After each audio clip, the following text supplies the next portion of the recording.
everyone, this is Ed's Realty Guide PH. Yung ipapakita ko naman sa inyong condo for today's vlog is Air Residences. This condo is located here in Ayala Avenue, Makati, one of the project of SMBC.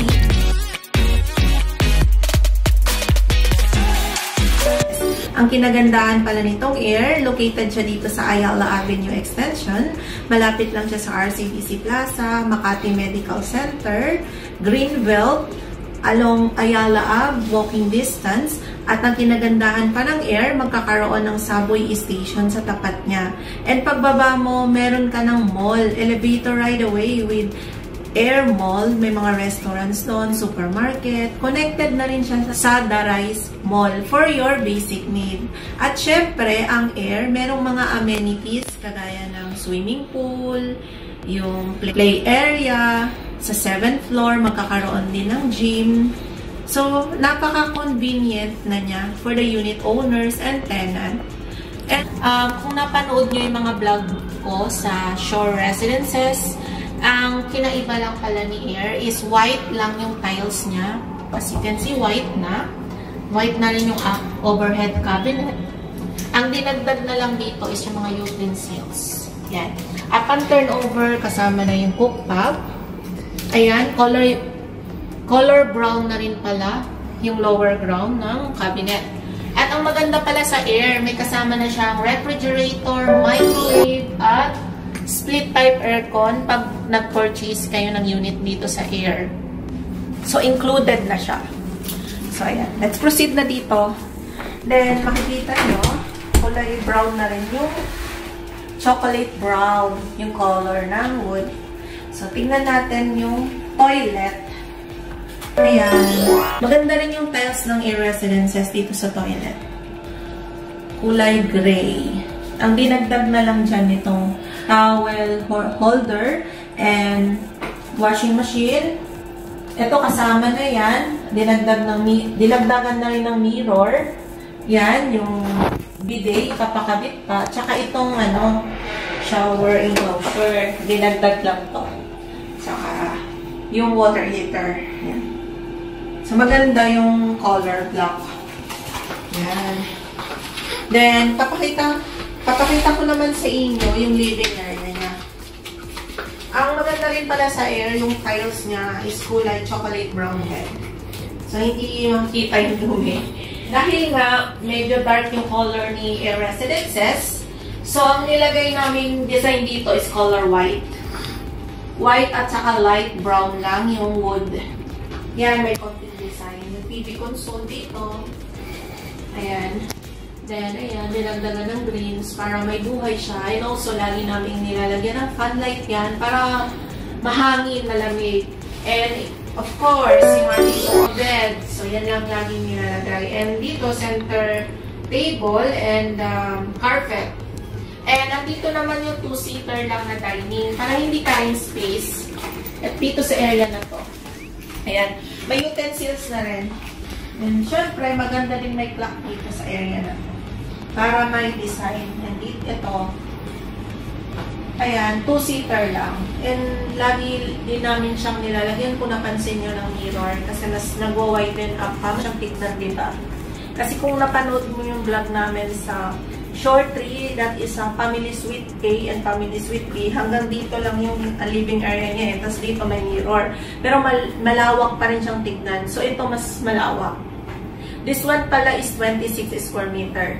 Let's proceed na sa exciting part dito sa ating bedroom area. Bedroom, guys. Napakaganda and spacious siya.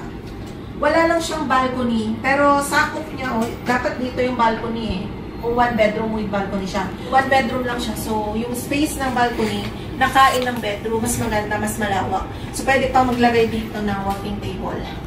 And itong bed natin is queen size bed. Tingnan nyo, maganda rin yung foam na nilagay makapal.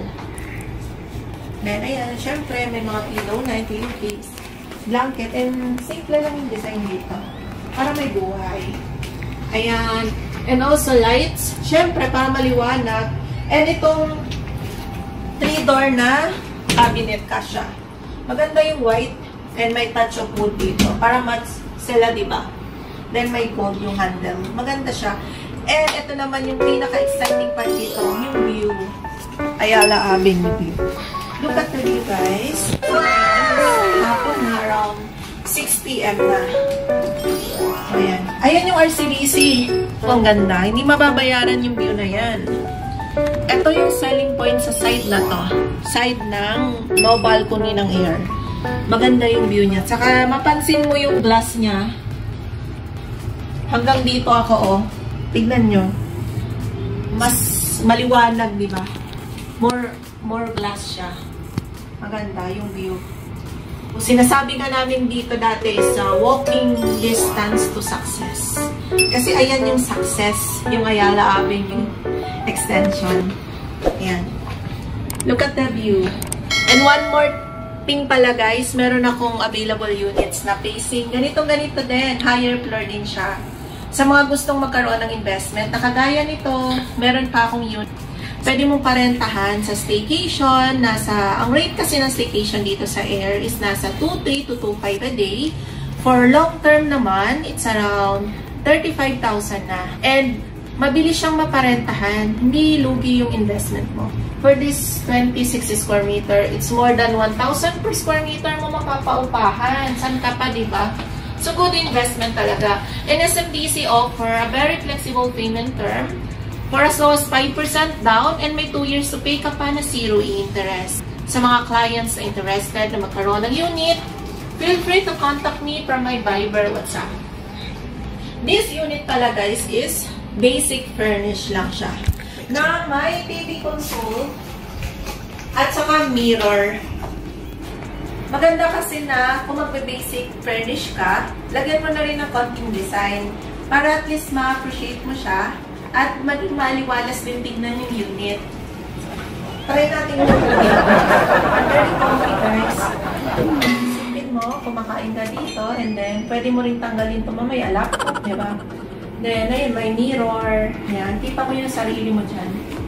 Ang ganda ng unit na to, for sure. Kasi yung unit owner na to, ipapa-daily daw niya yung unit. So, talagang hindi siguro ito mag-vacant. Actually, may unit ako sa 11th floor. Almost fully booked siya. Simple lang yun. Mas maganda nga yung design nito. Again, guys, don't forget to like, share, and subscribe my YouTube channel. Thanks for watching and see you from my next vlog.